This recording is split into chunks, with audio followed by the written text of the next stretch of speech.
Hello everyone, welcome to Educational Channel and this is Srinand. As usual, today we are going to see a history. The history of Gautama Buddha. Now, the story starts from here. So, a long time ago there was a king. Actually, it's not a myth. A long time ago there was a king. He had a son. His name was Siddhartha Gautama. Now, one day, for his son's blessings, the father, called many sages. All the sages were full of praise for the boy. They told that he will become a big king, he will become a world conqueror. But one strange sage said that he would meet an old man, a sick man, and a corpse, even a priest. Now, this all will happen when he will grow up into an adult. And he said that either Siddhartha Gautama will become a priest or a world conqueror. A priest means he will create a religion and become the Lord.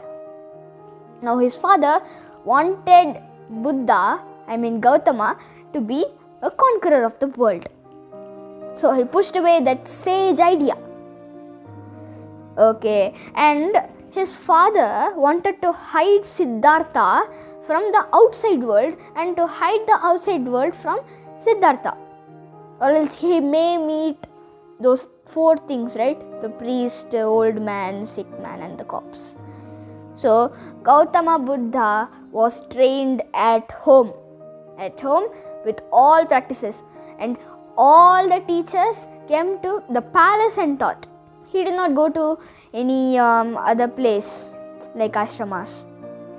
Now, one day, without his father's permission, suddenly he came out of the bed and then he asked his charioteer to go around the town and see people. In the night, I am telling. So one day, on that day, he saw an old man, a sick man, and a corpse. And that's it. So the priest will be seen later. Now, after seeing this, he knew what are the sorrows of the outside world. He was unable to bear that because he has not been to these things, right? He was trained at home. He did not know the tragedies of outside, of the kingdom, of the people. After that, he decided to give up all the things. He talked about this to his father, but his father wanted to divert his concentration. So he married a young princess to him when he was just 19 years old. Just 19. So he had a son also. But one day he thought that this all was tempting him. His father was tempting him.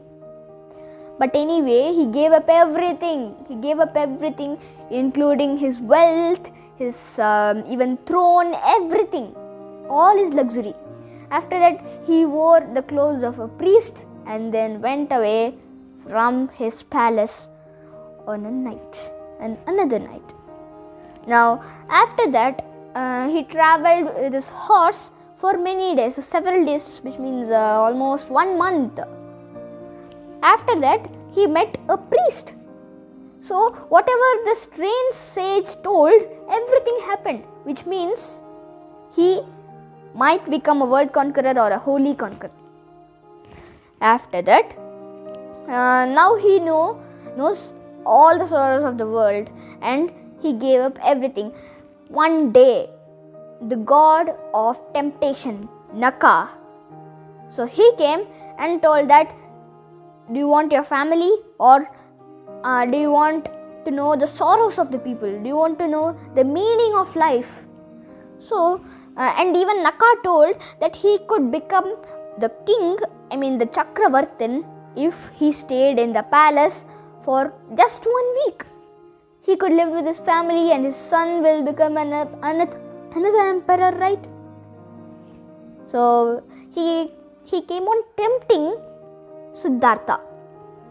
So, but he was also tempted, but he did not. He gave up everything as I told and did not want them back. And then After that, he went to Bodh Gaya and met other priests and learned the teachings of them. Whatever they told, he followed as such.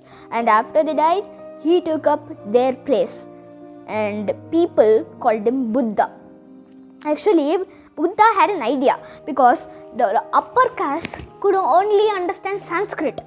Actually, some lower castes also want to perform some rituals, right? For that, they should know a proper language. It's Sanskrit. It is there in all the Vedas. Some people wanted to study Vedas, which were in Sanskrit, but they were unable to understand it. So, he could not recompose the Vedas, but he could compose new books in the local language of other people, which is Prakrit. So, whatever books he composed was in Prakrit, and whatever he advised them was also in Prakrit. So, and even people called him Buddha. He did not rename himself. People called him. After that, he wrote in some book that all his sorrows and everything that Buddha has gone through his life was written in a book. It was written by Buddha himself. Autobiography. So this is the story of Buddha, and thank you. Now make sure you like and subscribe to my channel. Thank you.